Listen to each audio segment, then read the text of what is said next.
Urusi inadai kwamba Marekani imeshindwa kupatanisha mzozo wa Ukraine.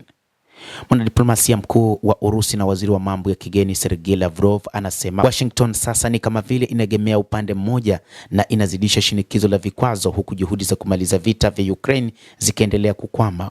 Urusi imesema Marekani sasa haikuwa tena mpatanishi mwenye malengo katika juhudi zake za kumaliza vita vya Ukraine, huku ikipuuza mipango ya Ulaya kuimarisha matumizi ya ulinzi. Mazungumzo yanayoongozwa na Marekani kuhusu kumaliza mzozo mbaya zaidi barani Ulaya tangu vita vya pili vya dunia bado yamekwama, huku Rais Donald Trump akielekeza mawazo yake kuelekea Mashariki ya Kati baada ya kuamuru kuishambulia Iran mwishoni mwa mwezi wa Februari.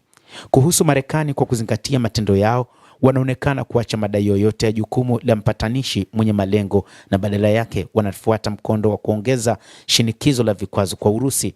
Waziri wa mambo ya kigeni wa Urusi Sergei Lavrov aliwaambia wajumbe wa kigeni huko Moscow mnamo jana Jumanne.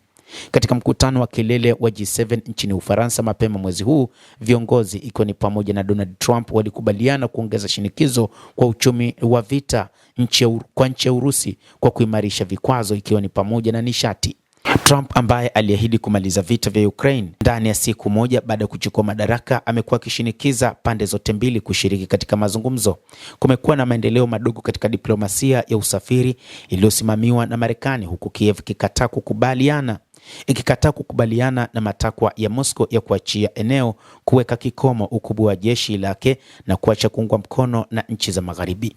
Mamia ya maelfu ya watu wameuawa na mamilioni nchini Ukraine kulazimishwa kutoka makwao tangu Urusi ilipoanzisha mashambulizi yake makubwa mnamo Februari 2022. Katika miezi ya hivi karibuni, Moscow imekuwa ikikosoa jukumu la Ulaya katika kuunga mkono Ukraine na kujaribu kumzuia Trump kushinikiza Kiev kukubali amani ya kirafiki ya Urusi.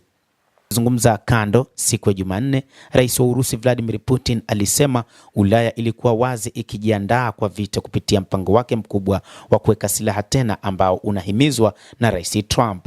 Sasa katika nchi za Magharibi wanasema wazi kwamba wanajiandaa kwa vita na sisi na wanaongeza bajeti zao za kijeshi na za kukera. Rais wa Urusi Vladimir Putin aliambia hafla ya maafisa wapya waliohitimu kijeshi na kutekeleza sheria. Katika matamshi hayo alirudia wito wa Urusi kwa Ukraine kujiondoa kikamilifu kutoka katika eneo la mashariki la Donbas na kusema kuwa wanajeshi wake walikuwa kwenye ukingo wa kuteka mji muhimu wenye ngome wa Ostiantinivka. Putin pia alisema wimbi linaloongezeka la mashambulizi ya kulipiza kisasi ya Ukraine dhidi ya miundombinu ya Urusi ilipangwa kuitikisa jamii na ilikuwa ikitekelezwa kwa uungwaji mkono wa Magharibi. Maoni yake ya kwanza kama hayo tangu shambulizi kubwa dhidi ya Moscow lilichoma kinu cha kusafisha mafuta wiki iliyopita na kumwaga moshi mweusi kwenye mji mkuu wa Urusi. Hata hivyo, mashambulizi kadhaa bado yanaendelea kutoka pande zote mbili, lakini sasa zaidi ya watu 5 wanaripotiwa kuuawa na makumi kujeruhiwa ndani ya Urusi kutokana na mashambulizi makali yanayofanywa na Ukraine katika nyakati hizi. Jambo hili linafanya Urusi kuona kwamba pengine wanapaswa kuongeza mashambulizi zaidi katika mapambano.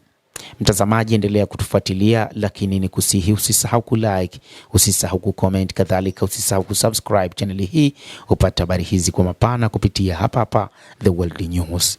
Naitwa Dam Hussein, endelea kuwa nasi wakati wote, endelea kutufuatilia.